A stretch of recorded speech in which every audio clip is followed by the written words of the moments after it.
We are joined again this week by Dr. Jeffrey Brown from Houston, Texas, voted one of Houston's top docs. He's an endocrinologist, and he is very knowledgeable on just about everything, but most especially diabetes, nutrition, and welcome, Jeff. How do we? What is an endocrinologist one who does study of the cells? Well, actually, you're partially right. An endocrinologist is a person who is a subspecialist in internal medicine who deals with hormonal issues.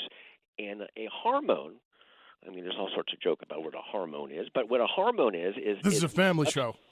Yeah, I know. I'm sorry, but and we won't get into that jokes. But a hormone is a substance, and it's either a protein or a fatty substance, a steroid substance, that is made in a gland. Now, gland is a tissue of the body that makes these hormones, and they don't secrete it through blood vessels. Or through ducts. Okay. So, for example, a gland. You say glands, and you think, well, I got glands in my neck. They get swollen every time I get an allergy. Well, those aren't the type of glands I take care of. The glands I take care of make these hormones, and they're secreted into the blood, but there's no ducts. There's no connection to another organ. Okay. So, for example, you can say, well, the gallbladder is a gland. Well, no, it makes a substance, or actually it stores the substance, and it secretes it into a duct. But so hormones are made, everywhere from the brain. Fat make hormones. Of course, the sex organs make hormones. And one of the hormones that an endocrinologist deals with is insulin. And insulin's made in a part of the body called the pancreas. Now, the pancreas is very interesting because it also makes digestive enzymes.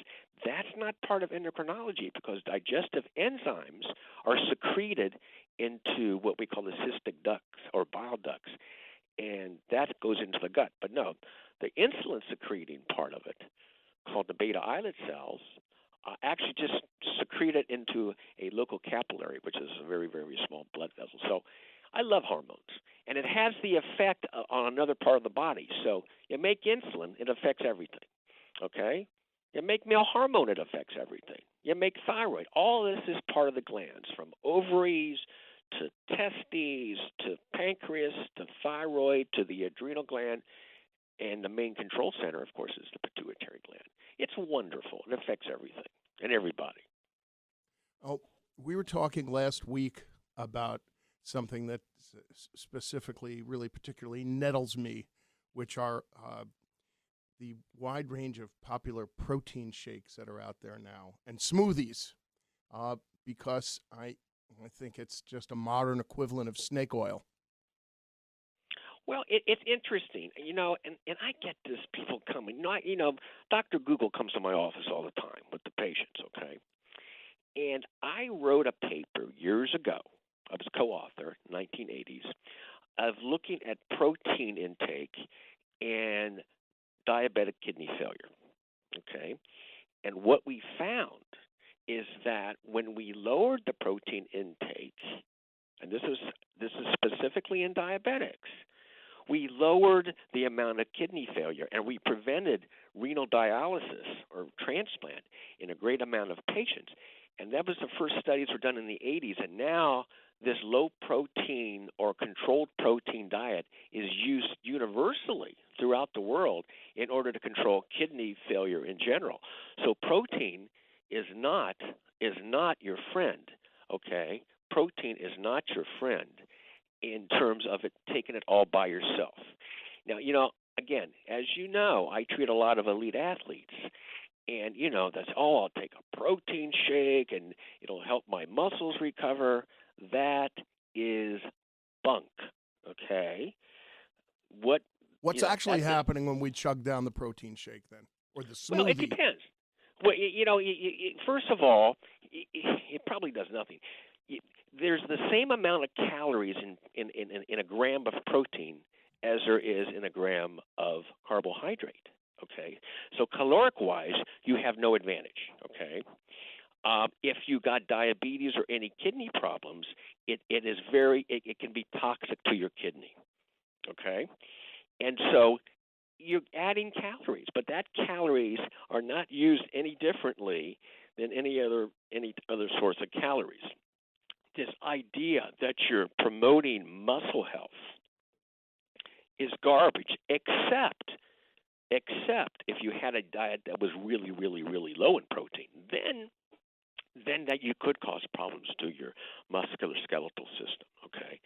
But you're just adding calories to yourself. Now you have the last time we spoke, you said you should have 45% protein, 45% carbs, and 10% fat. How do we Correct. gauge that correct amount? Is there a form? Well, it can be hard. Now, the one good thing that the federal government has done, and I haven't done a lot of stuff, at least in my opinion, in terms of healthcare, is they are now requiring exact caloric intakes and the constituents, i.e., protein, carbs, and fat, in all the stuff that you buy at the store. In fact, it's actually a requirement nowadays at the restaurant. Okay. Now, you don't make yourself crazy. Okay. Yeah. So meat has protein in it. Okay. Lean meat has less fat. Okay. So if you can have a serving of a protein substance and a serving of a carbohydrate, you're okay. A fist of each. Okay. In Texas. See, Texas is a problem. This is a big protein. We like barbecue here. There are two kinds of people in the world, people from Texas and everybody else. Well, that's true. Texas was an independent country. You know that. Yes. And so, there's people actually in Texas that want to secede. Well, over here, Staten Island wanted to secede from New York, and neither have been successful at it. Yeah, and that's true. And of course, I think Montreal wants to the province of Quebec wants to secede from France, and that almost happened though. But that's another show. But no, protein is big, and the problem is when I did the studies on protein back in the 80s, it showed that it's very hard to stay on a balanced protein, carbohydrate, fat diet. We don't like it. What are the things that we like? Okay, what are we made programmed to like? We like fat, we like salt, and we love sugar. We love that. We crave that. Okay. When you had when we met in New York, when we met at the Carnegie Deli, you had a pastrami sandwich on rye. Yes, right? I did. That was wonderful. Wasn't that really wonderful? It was really delicious, and I wasn't hungry for the rest of the day either. So. Right. Now, I don't suggest you just eat one meal a day, but it had all the essentials. It had fat, protein, and carbs. Okay? That's what our bodies are made for. Our bodies are not made to just take in protein, not to take in carbs, or not to take in fat. And once you start screwing with Mother Nature, with the ratios that were made to use metabolically in the most efficient way, you start screwing with our health, okay? For example, there's all sorts of misconceptions about health and protein and fat.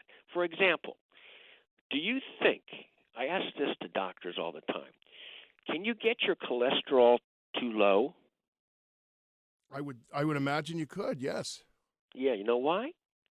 Do you know what all steroid and sex hormones are made from?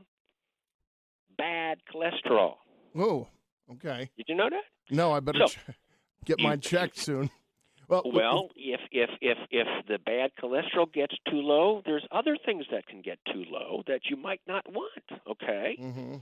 And so it is important is the balance. The other thing is, in terms of fat, did you know the connections of the brain, there's like coverings to the brain, covers the wires, so to speak, okay? But that's made from a little fat pad.